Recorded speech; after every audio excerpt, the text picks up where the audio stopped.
James Charles has recently been exposed for doing illegal things, and as a result, he's getting dropped by huge sponsors like Morphe, as well as getting his YouTube channel demonetized. And today I wanted to talk about some of the influencers that tried to warn us about James Charles, but sadly we did not listen. In at number 10, Jeffree Star. Jeffree Star is one of the people we know orchestrated the bi-sister scandal to call out James on his power-hungry behavior. He was also the first person that supported Tati's claims before other big influencers stepped in as well. Hours after Tati released Bi-Sister, Jeffree tweeted that James was banned from his home and is, quote, a danger to society, adding that his boyfriend Nate felt uncomfortable around James. After some backlash, Jeffree walked back his claims temporarily, but provided evidence of a voice memo from a James Charles a year later on the Mom's Basement podcast. YouTuber Blair White also came forward on her channel saying that she heard the voice memo and believes the accuser, who's actually a big YouTuber. And I mean, it really doesn't seem like Jeffree was lying about his claims after all. However, I definitely don't think he should have shared that voice memo with anybody. And at number 9, Trisha Paytas. Trisha Paytas is probably the influencer that has been the loudest in her disdain for James Charles. Before many of the allegations against him even came out, one of the biggest feuds between Trisha and James happened while Trisha was feuding with Charli D'Amelio, following her entitled comment about not getting 100 million followers yet. In defense of Charli, James tweeted out that people should be less harsh on Charli, then taking a dig at Trisha by saying, quote, 30-plus-year-olds dragging someone half their age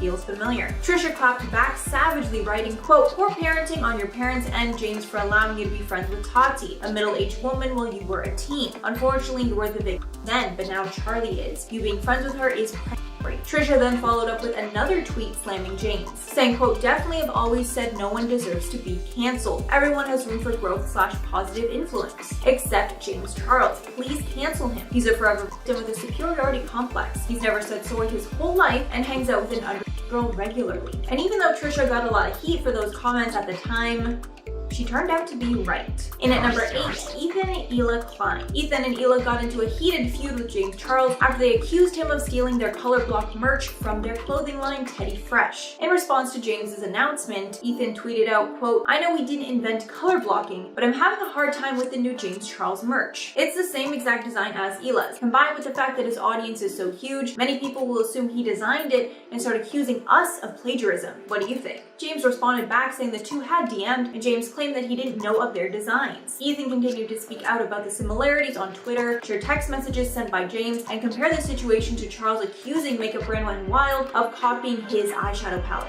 James didn't respond any further and ended up going forward with the launch anyways. In at number 7, Tati Westbrook. Y'all already know that Tati had to be on this list because she was the first person who had the courage to go up against James and his massive audience. She uploaded the infamous Bi-Sister cancellation video in May of 2019. And in the 40-minute video, she explained why James is shady, two-faced, and has no loyalty to his friends. This was because James promoted her competitor, Sugar Bear Hair. She also made serious claims about Charles, alleging that he leveraged his fame to manipulate boys into being with him romantically. James denied these claims and Tati ended up deleting her video. As a result of the allegations, James lost a record 3 million YouTube subscribers at the time. However, he later uploaded a video with more proof than Tati provided, and he was able to win everybody back, until he was recently exposed again. Tati hasn't spoken out on the situation since, but I honestly have a feeling that she will very soon. In at number 6, Zara Larsson. Zara Larsson is another celebrity that jumped on the bandwagon against James Charles after the Bi-Sister video was uploaded. Apparently, James had actually DM'd her boyfriend before. She tweeted out saying, quote, I'm cackling because he hit up my boyfriend in the DMs several times,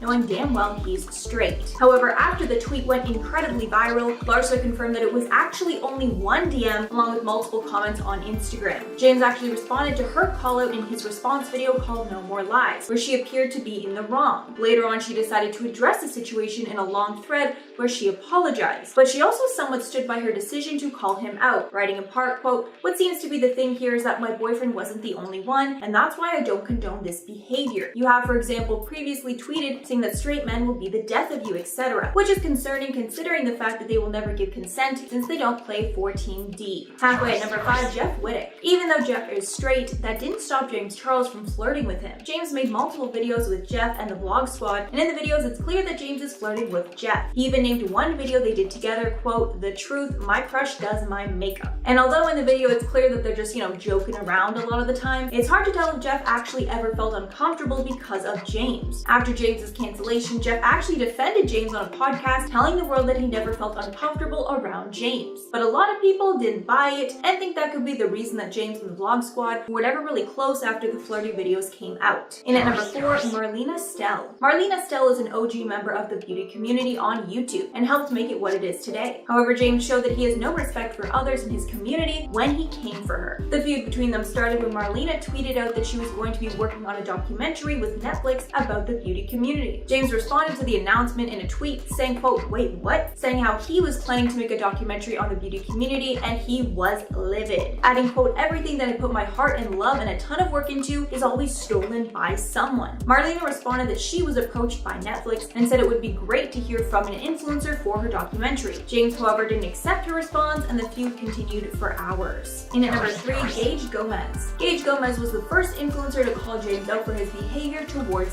men. After James took Gage to Coachella, Gage uploaded a video to YouTube talking about his experience, in which he claims he was manipulated by James from January up until Coachella. Throughout the video, Gomez claims that James pressured him to hang out and tried to manipulate him, saying, quote, "James saw this as an opportunity to manipulate me as a person who may or may not have been trying to figure things out about their preferences, after the fact that I told him I was straight multiple times." James responded that Gage never told him that he was straight and that Gage was just clout chasing. And at number 2, Stephen Harrison. Stephen Harrison shared some DMs he got from James Charles while James was in the midst of his bi-sister scandal. Stephen, who posts screenshots of people who hit on him all the time, shared the details on Instagram. Basically, James DM'd him pretty bluntly, saying, quote, "You're so hot." Stephen responded back saying, "My wife's so hot." James then responded back that he could have just accepted the compliment. Then Stephen replied that he finds it more of a compliment when people say nice things about his marriage. When sharing the screenshots online, Stephen said, quote, "Don't ever feel you should accept a compliment, even if it's by a dude with 16 million followers." And finally, at number 1, Tana Mongeau. Tana Mongeau used to be really good friends with James, but then all of a sudden it stopped and no one was really sure why. However, after Gage's Coachella feud with James, Tana and Gage actually became really close, with Tana seemingly taking Gage's side in things. Tana tweeted out years later claiming that she was actually manipulated by James. This started when Tana responded to a tweet referencing that she had took James' side publicly at first, but Tana set the record straight, tweeting out, quote, "100% manipulated and begged to tweet that. I was defending someone that was my friend at the time and I believed them. Sad to see. Later reconciled with Gage and discussed it, apologized, heard his side of the story, and now I call him one of my closest friends." Things changed. With the recent falling out of Trisha Paytas and Ethan Klein, many believe that they are finally seeing the true side of Trisha, and that the people that warned us about Trisha were right all along. And those are the people that we're going to be talking about in today's video. I'm Mackenzie, and let's get into the top 10 influencers who warned us about Trisha Paytas. And at number 10, Ethan Klein. The relationship between Trisha and Ethan started when Ethan made a video comparing influencers on Instagram to how they look in reality. And one of those people that he roasted in the video was Trisha. He even made a point to call them, quote, "the spokesperson for Instagram versus reality." The two had an on and off feud that led them to becoming frenemies, and they started their hit podcast together about 6 months ago. But it's not been smooth sailing, and Ethan has exposed Trish on multiple occasions. Ethan has called out Trisha numerous times for making anti-Semitic comments on the podcast on multiple occasions. And even though Trisha claims they're joking, Ethan doesn't think so. Also, during one episode of the podcast, when the pair were having a fight, Trisha exposed that Ethan struggled with a pill addiction many years ago. And this is something that he's never spoken about online, so he was very, very mad about it. And lastly, Trisha would somewhat make fun of him for his Tourette's. Ethan brought up multiple times how he doesn't like when Trisha does this and brings up his tics, but they still continue to do so. And at number 9, Philip DeFranco. Trisha and YouTuber Philip DeFranco also got into a feud because for some reason, Trisha would not stop bashing him on their podcast. Ethan has been friends with Philip DeFranco for years, so he would always defend Phil when Trish called him out for no good reason. Things even got nasty when Trish would talk about Phil's weight and talk about how Phil had gained weight and he adjusted his camera angles to make it seem like he didn't. This was crazy to hear because Trish touts himself as the poster child of body positivity, and Trisha constantly calls out anyone who body shames them. But for some reason, they decided to do it to Phil completely unprovoked. And at number 8, Hila Klein. Hila is the wife of Ethan and the fellow host on the H3 podcast. However, Hila and Trisha have a history of tension between them, mostly because Trisha frequently gets in the middle of Hila's and her brother Moses' family dynamic. Because to add even more drama into the mix, Trisha is engaged to Hila's brother Moses. Even though everyone can understand why Hila would be a bit apprehensive of Trisha and Moses dating, Trisha took this behavior as Hila not liking them. There was a huge blow during one of the Frenemies podcast episodes where Trisha brought up the question of if Hila liked them, and Ethan responded that Hila doesn't want to be brought up on the podcast. This turned into an all-out feud where Trisha unleashed on Hila and Ethan. Trisha even said in the heat of the moment that Moses didn't even like Hila or Ethan, and even called Hila the C word at one point as Trisha stormed out. And at number 7, Trevi Moran. Trevi Moran is an OG YouTuber along with Trisha and Shane Dawson. Trisha was called out for making a video with Shane and Trevi when they were both grown adults, but Trevi was underage. This controversial video of the three of them did also came up in Trisha's most recent feud with Nikita Dragun. Nikita brought up the inappropriate video along with tweets Trisha posted in 2014 insinuating that they wanted to sleep with Trevi when she became of age. As a response to the gross tweets, Trisha claimed that they were photoshopped tweets, but Trevi somewhat came to Nikita's defense against Trish and confirmed that the old tweets about Trevi were not photoshopped. And at number 6, the D'Amelio sisters. Charli and Dixie D'Amelio got into a feud with Trisha Paytas last year when Trisha called out the sisters for being entitled brats in their dinner with the D'Amelios YouTube video. While the internet was already calling out the teens for their shady behavior, Trisha, who was 32 years old, decided to get into the drama and call out the sisters. And it's true that the D'Amelios were being disrespectful to their chef and they needed to get backlash so they would learn from the experience. However, Trisha did not need to insert themselves into the situation, and the sisters called out Trisha for attacking people half their age online. It's even more hypocritical now with the most recent Frenemies drama, because the way that Charli and Dixie treated their chef is basically the same way Trisha was treating the H3 production crew. Halfway number 5, the DID community. Back in March of 2020, Trisha got into a feud with a dissociative identity disorder or DID YouTuber after Trisha claimed that they had DID. This was revealed in a video Trish uploaded called Meet My Alters, showcasing T, Trixie, Tyson, Tierney, and Tabolter as the alters. Trish was instantly met with backlash from the DID community for self-diagnosing and spreading misinformation. In a follow-up video, Paytas tried to convince everyone that their DID was real. In a video eating a spicy chicken sandwich, Trish took a bite out of the sandwich, put it back in the bag, and when one of their alters took over, they're shocked that someone else took a bite out of the sandwich. YouTuber Anthony Padilla even spoke about this and said, quote, "Claiming you have dissociative identity disorder is not a cool excuse to mock people in the community and call them crazy." And at number 4, Moses Hacmon. Trisha is engaged to fiance Moses Hacmon. He isn't an influencer, but he is a public figure known for his art. However, Trisha exposed on an episode of Frenemies they hit Moses at one point during a fight, and later pictures of his bruises were leaked. Apparently, while they were arguing, Trisha lashed out and hit him on the arm, and it was such a bad hit that it left quite a large bruise on his arm. Trisha said on the podcast that it was wrong and a quote weak moment in their relationship. Moses forgave Trish and they moved on, but it has been a cause of concern for many fans. And at number 3, Keemstar. Drama Alert host Keemstar has been feuding with Trisha on and off for years, and he talks about her often on his program and calls Trisha out for their problematic behavior. And to make his dislike of Trisha very clear, Keem has involved Trisha in his ongoing feud with H3's Ethan Klein. Keem tweeted out December of 2020, quote, "Ethan Klein has had the worst year ever. 1, lost subs, 2, lost sponsors, 3, lost respect, 4, gained weight, 5, now Trisha Paytas is his sister-in-law. I legitimately feel sorry for him. Ethan, if you see this, I hope you have a much better 2021. And of course, the goodwill was completely sarcastic in this tweet, and Keemstar thinks it's hilariously tragic that Trisha is now a part of Ethan's family. And at number 2, Nikita Dragun. Nikita Dragun is one of the most recent influencers to call out Trisha for their past problematic behavior. It all started when Nikita was promoting her upcoming reality TV show on Snapchat, and Trisha mocked the fact that the show was gonna be on Snapchat. After the two got into a bit of a tiff, Nikita tweeted out, quote, "Trisha, haven't you done enough to the trans community? There's no need to downplay mine or any trans women's accomplishments. Happy Trans Day of Visibility." After some more back and forth, Nikita also brought up the fact that Trisha hit Moses in the past, as well as bringing up Trisha's past use of blackface. Keemstar even chimed in at one point, giving Nikita even more fuel against Trish. And finally at number 1, Nikocado Avocado. The feud between Nikocado and Trisha was the biggest drama in the mukbang community for months. Basically, Nick was a huge fan of Trish's, and when he was still small on the platform, Trish reached out to collab. He agreed, and even said that he was going to be flying from Colombia to LA, not solely for the collab, but it was a big part of the reason. And Nick told Trish the dates that he was flying in on multiple occasions. However, when Nick landed in LA and asked when they were going to meet up, Trish totally ghosted him, and he never heard from them again. Nick brought up the ghosting on his channel, which prompted tons of his fans to call out Trish on their channel. Trish ended up responding that they never intended to collab with Nick, and it wasn't even a set plan, just something they were talking about. But from the DMs that Nick shared, we know that's not true at all. After this, Trish was exposed as a liar and just a flat-out mean person. Mr. Beast is easily one of the most popular and loved YouTubers on the platform. Although over the years he's appeared to have been caught up in a handful of controversies, it seems time and time again Mr. Beast has found a way to put the negative headlines behind him while continuing to grow one of the biggest channels on the platform.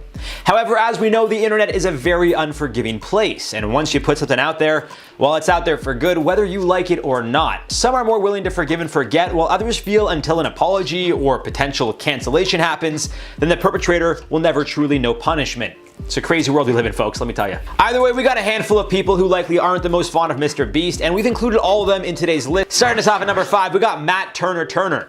A former editor of Mr. Beast's, this expose actually took place a few years back and was a big old game of back and forth, with Mr. Beast jumping on a call with Drama Alert's Keemstar to try and clear the air. So Turnur would take to Twitter back in 2019 with a series of now deleted tweets calling out Mr. Beast, who he accused of name calling and unpleasant work conditions in general. The tweets read, I quote, "That was the most mentally draining time of my life. I was yelled at, bullied, called mentally retarded, and replaceable by Mr. Beast every day.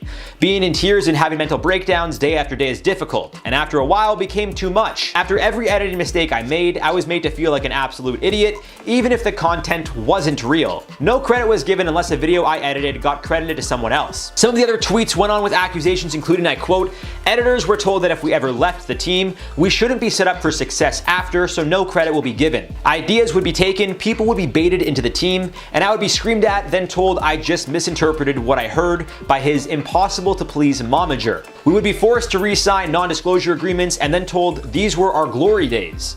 That's a summary of almost every day on the team. That's what it was like to work for Mr. Beast, and that is why I don't work there now. In response, Mr. Beast would address the accusations, speaking with Drama Alert's Keemstar, explaining that aside from giving Turnur a $10,000 severance package to ensure he would be financially okay between jobs, he also set him up with a job at Soar Gaming. It was also revealed in another video that Mr. Beast would actually pay Turnur's rent when he was working for him. However, Turnur would also receive a lot of hate and even had his Twitter account hacked, likely by a passionate Mr. Beast fan. So don't be surprised if I go missing after this video, because clearly his fans are willing to do anything for him.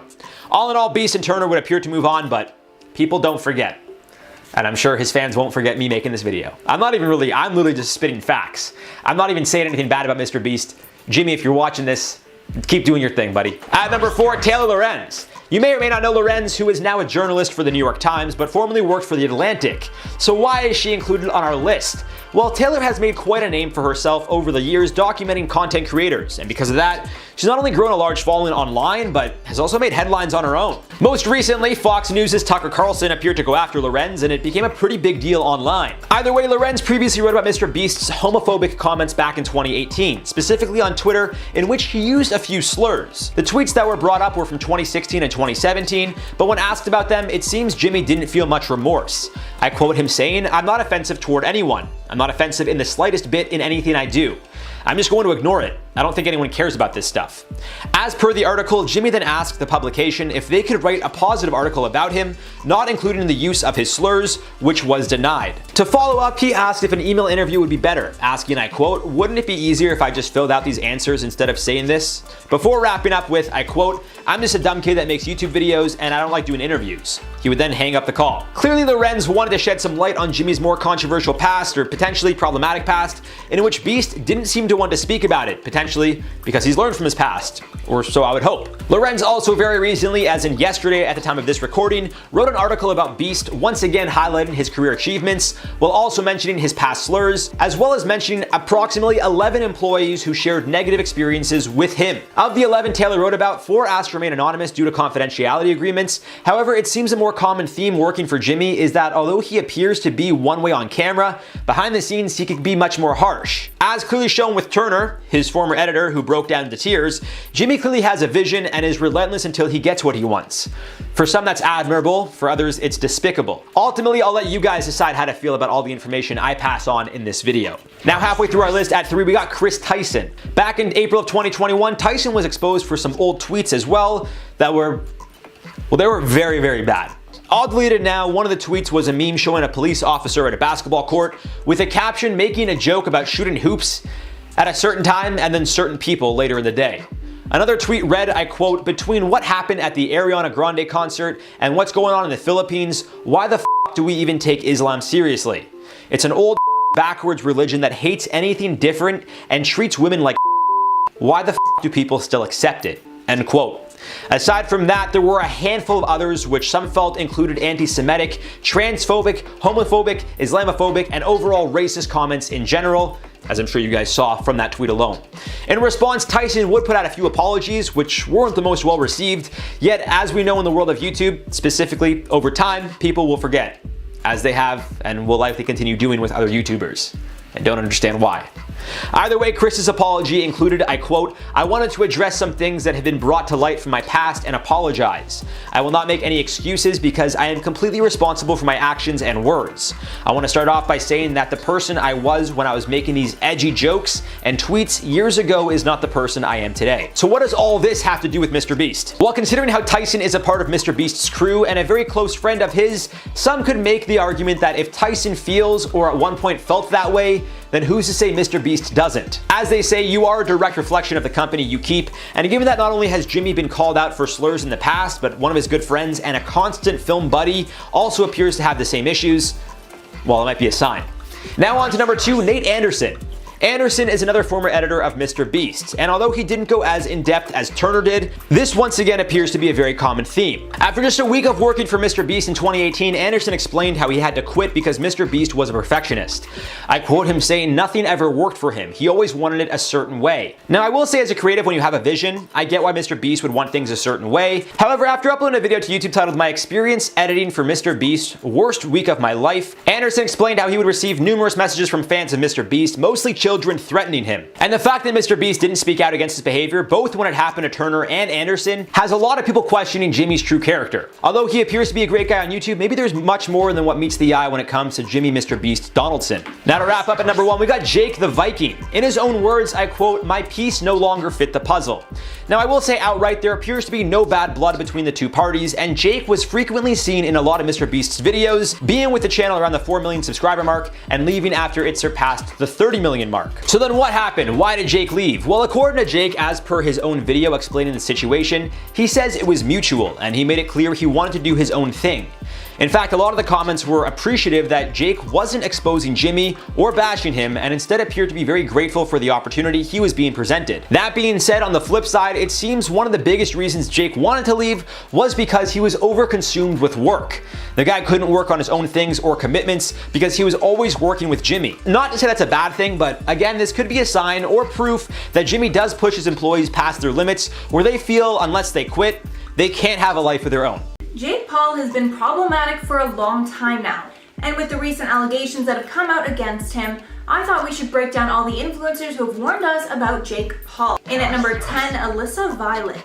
Alissa Violet is Jake's first and most famous ex, and their breakup was talked about on the internet for years after, because of all the drama that followed. Their relationship ended with Jake kicking Alissa out of the Team 10 house and accusing her of cheating. Then days later, she posted to Twitter telling her side of things, saying that Jake had actually cheated on her on the daily and that Jalissa was never real. But Jake's fans did not listen and still continued to hate on Alissa.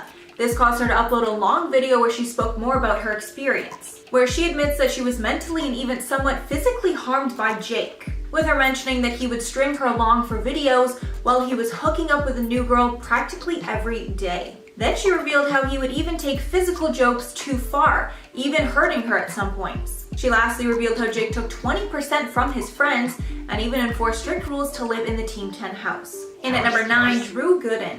Drew Gooden is a commentary channel that exposed the scam behind one of Jake's business ventures called Edfluence, which was launched in 2018.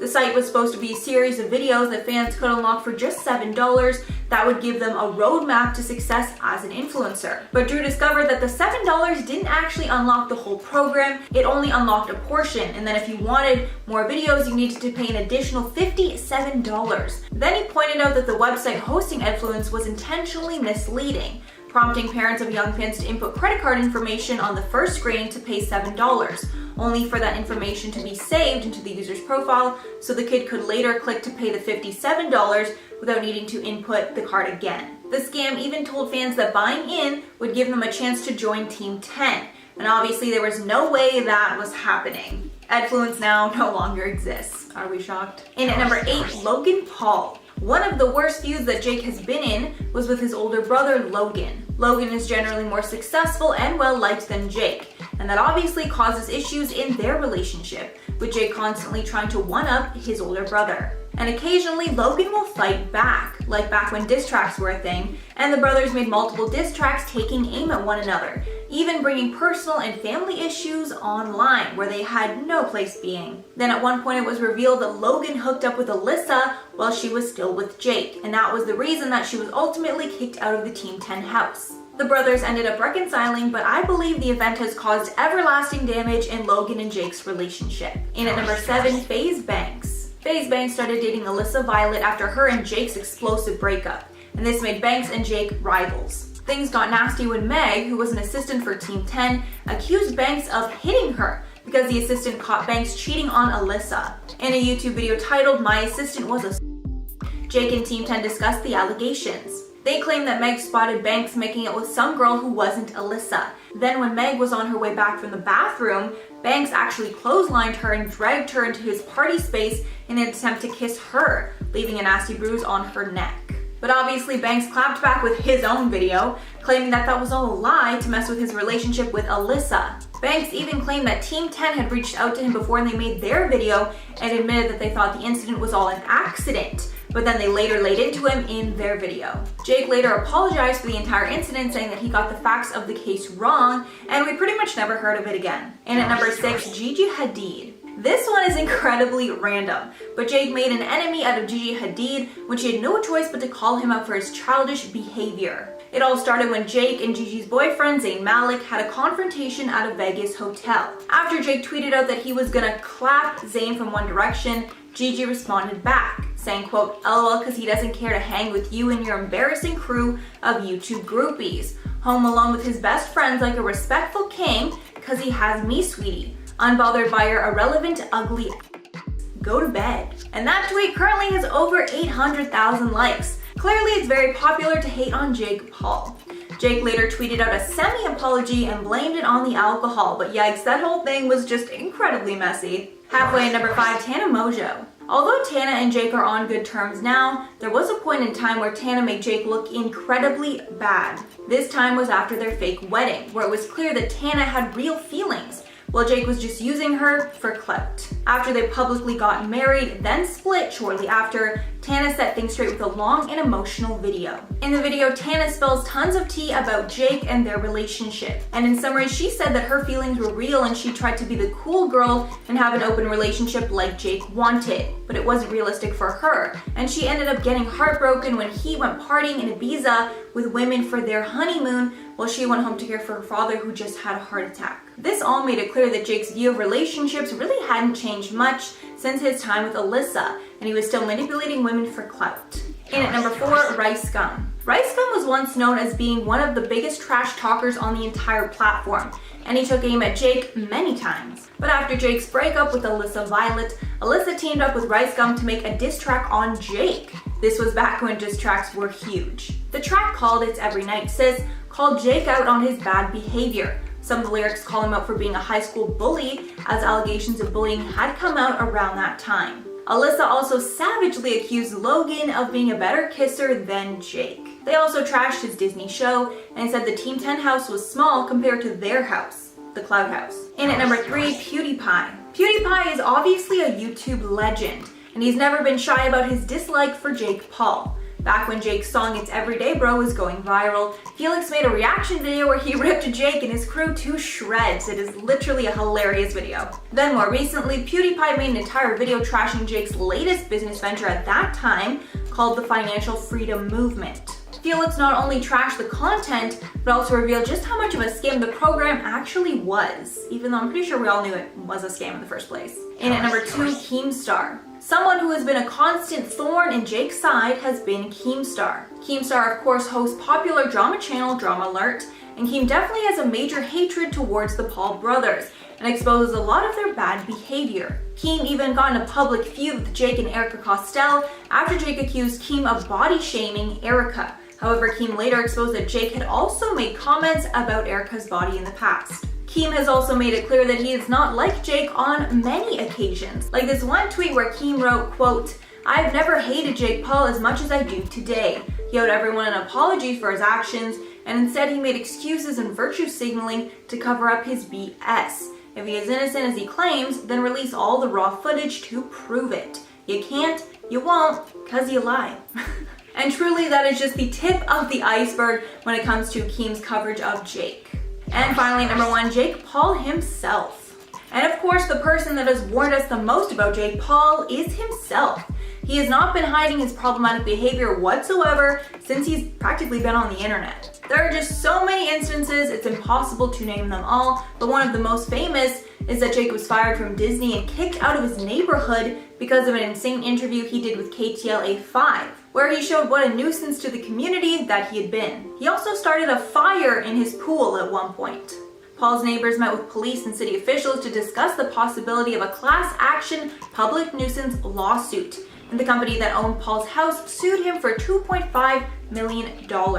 More recently, he was also arrested for looting during the George Floyd protests and later said that COVID was a hoax. And when he claimed that was a lie and that the journalist twisted his words, the journalist leaked the whole interview online where it proved that Jake said those exact comments about COVID being a hoax. Tana Mongeau is one of the most controversial influencers of all time. And even though she's been problematic on a number of occasions, people still follow her for her captivating personality. However, not everyone is buying what she's selling, and tons of influencers have tried to warn us about what Tana's really like. Let's get into the top 10 influencers that warned us about Tana Mongeau. And at number 10, Khloe Kardashian. Khloe and Tana are two people you probably never expected to be linked together. However, after Tana tweeted out about Tristan Thompson, Khloe came to his defense.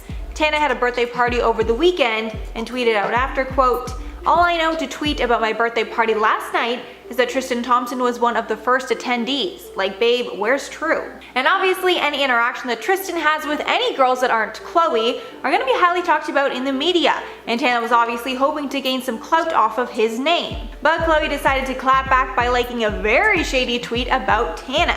That read, quote, "Shut the F up. This screams attention seeking at its finest because you know damn well that man's gonna make headlines over anything pertaining to women.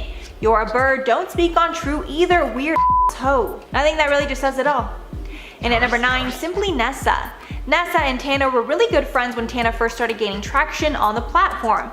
However, things changed quickly and the two became sworn enemies and feuded for years. Nessa finally decided to call out Tana on her behavior in 2020 in a video called Dear Tana Mongeau. In the video, she explained how Tana was very microaggressive towards her and would treat her differently because of her race. Tana also started multiple fights with Nessa over the years. Once was when Tana took something out of context and made a huge deal out of an Instagram comment. Another time, Tana made a video with Shane Dawson where they spoke openly about Tana and Nessa's feud. That video not only had Tana's fans after her, but Shane's too. Basically, anytime Tana would bring up Nessa's name, insane amounts of hate were sent towards her. After Nessa's video, Tana apologized, but Nessa didn't accept it. And at number 8, PewDiePie. YouTube decided to award Tana Mongeau with the 2019 Creator of the Year award, shocking pretty much anyone who watches the platform. Many people spoke out against the choice, saying she didn't deserve to win the award. On a stream following the event, PewDiePie shared his thoughts, saying, quote, "It's so cringe to rip on Tana, like yeah, she's insufferable, but I don't want to make a whole deal out of it." Adding, quote, "When Tana said, 'I don't deserve this,' we all felt that."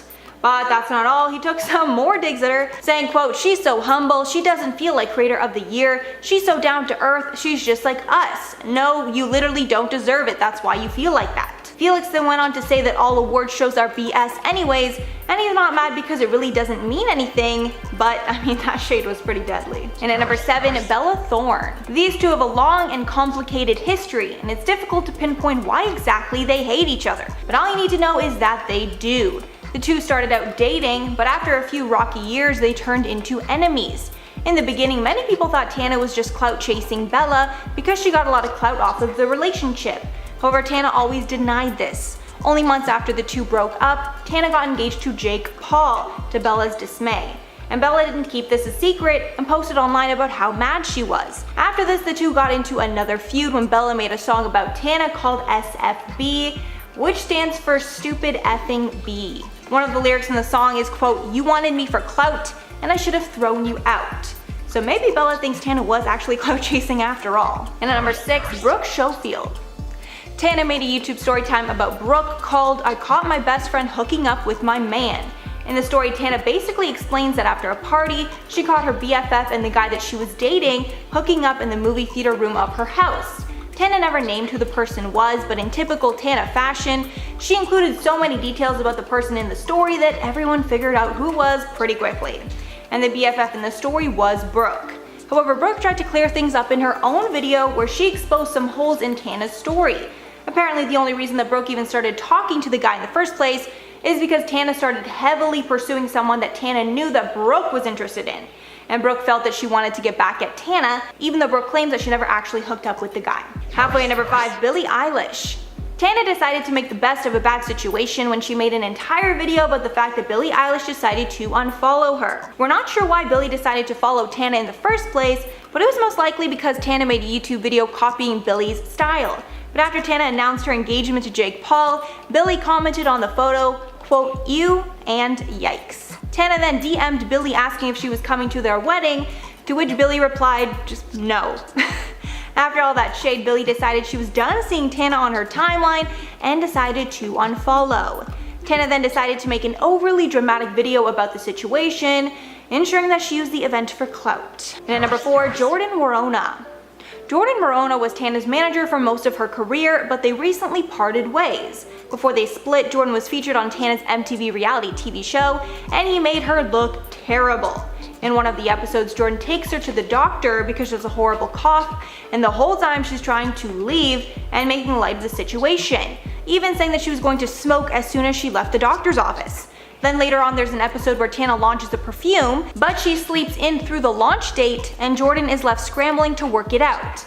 Even though Jordan put the weight of the launch on his back, Tana wasn't appreciative whatsoever, and even threw the whole thing in his face later.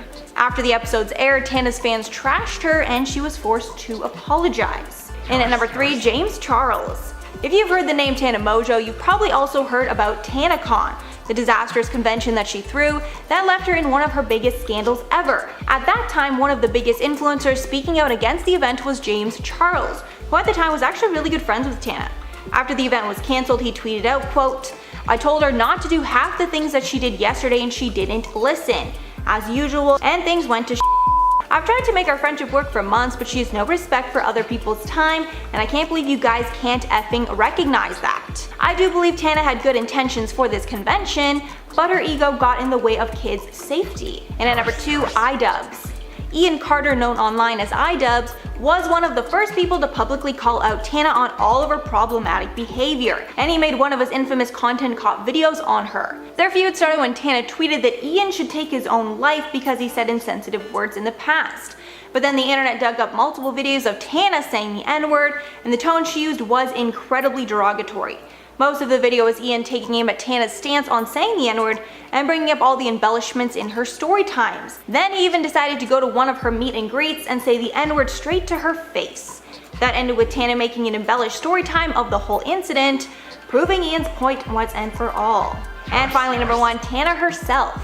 Tana is one of those people that is constantly exposing herself, and she's been in so many scandals over the years that she's probably broken the record for apology videos made on the platform. She's been called out for saying racial slurs, lying, cheating, and clout chasing, and she's feuded with countless people over the years. She always talks about being open with her fans and has shared a lot about her life and past with her followers that many YouTubers would never do. One of Tana's worst moments was her MTV reality show, and sadly when Tana wasn't the one editing the footage, she actually looked really terrible in it. And she had such terrible behavior that she ended up becoming the villain of her own show. This made a lot of fans think long and hard about who their idol really is.